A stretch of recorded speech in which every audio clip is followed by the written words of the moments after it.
If you're trying to get over that annoying rock on your favorite trail, or getting over a puddle on your road bike, or even getting over a curb on your ride to school, being able to bunny hop is an extremely useful skill. A bunny hop is really just what it sounds like, getting air on your bike on nothing but flat ground.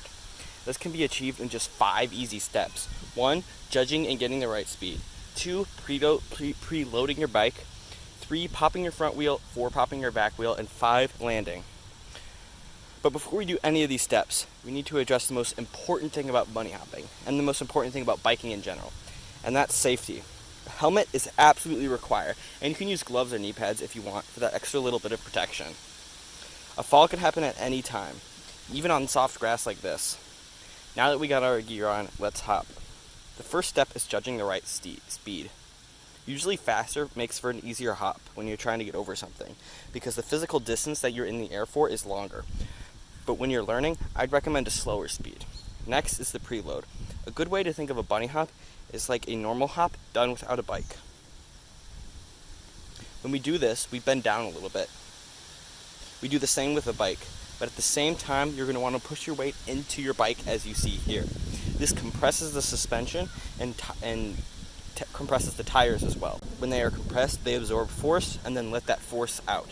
When you preload, the release in force helps propel you into the air rather than just absorbing all that energy. Next is popping your front wheel.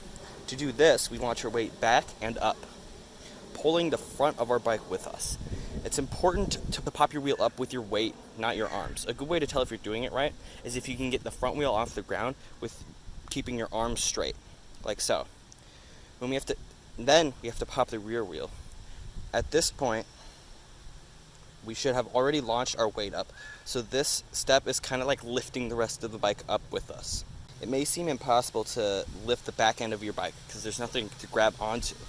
Like when we pull up the front, we're actually holding onto the handlebars, which allows us to pull that up, but we're not holding onto anything in the rear. So how do we do that? The trick is to point our toes. It kind of pushes the back of our bike back and up, so we're kind of scooping it in a way. And to get as high as possible, at the peak of your jump, it helps to bend your arms and legs just to pull your bike up a little bit more, especially when you're trying to get over something. The next step is to land properly. Landing properly is really important because eventually your hops are going to get easier with some practice or get higher with some practice.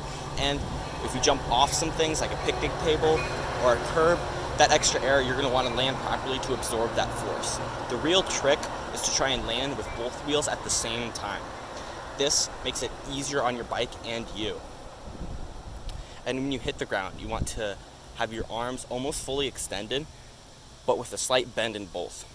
So when you land, you bend your arms and legs to absorb the energy. And now that you've learned a bunny hop, the next thing to do is to play with it. A bunny hop is a useful skill that leads to many other skills. If you separate the front and back wheel pops, you get a really extended high hop that's good for getting up things right in front of you. Or you make them closer together and you pop your front and back wheel at the same time, you get an English bunny hop as you see here. Or you could just do it all on one wheel. And also, the bunny hopping motion is the same as when you go off a ramp. So that's another skill that stems off of bunny hopping. Overall, the bunny hop is extremely useful, but also leads to many other biking skills. Thanks for watching.